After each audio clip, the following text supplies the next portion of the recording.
నమస్తే. మీరు చూస్తున్నది తెలంగాణ 19 టీవీ. నిజామాబాద్ ప్రజావానికి 101 ఫిర్యాదులు.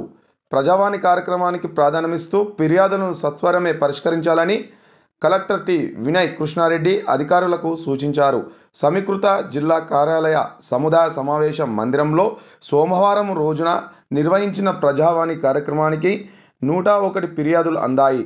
జిల్లాలోని వివిధ ప్రాంతాల నుండి వచ్చిన ఫిర్యాదుదారులు తమ సమస్యలను కలెక్టర్తో పాటు అదనపు collector Ankit, Kiran Kumar, Zilla Parishad CEO Sayagoud, trainee deputy collector Sandeep, DPO Srinivas, housing PD Pavan కుమార్లకు విన్నవిస్తూ ఆర్జీలు సమర్పించారు.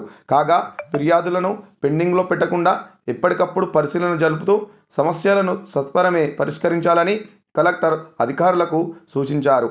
కాగా మహిళా శిశు వయోవృద్ధుల దివ్యాంగుల సంక్షేమ శాఖ ఆధ్వర్యంలో అంతర్జాతీయ వయోవృద్ధుల దినోత్సవాన్ని పురస్కరించుకొని రూపొందించిన గోడపత్తులను ఈ సందర్భంగా కలెక్టర్ టి. వినయ్ కృష్ణారెడ్డి అధికారులతో కలిసి ఆవిష్కరించారు. ఈ కార్యక్రమంలో జిల్లా సంక్షేమ అధికారిని రసూల్బీ, వివిధ శాఖల అధికారులు పాల్గొన్నారు.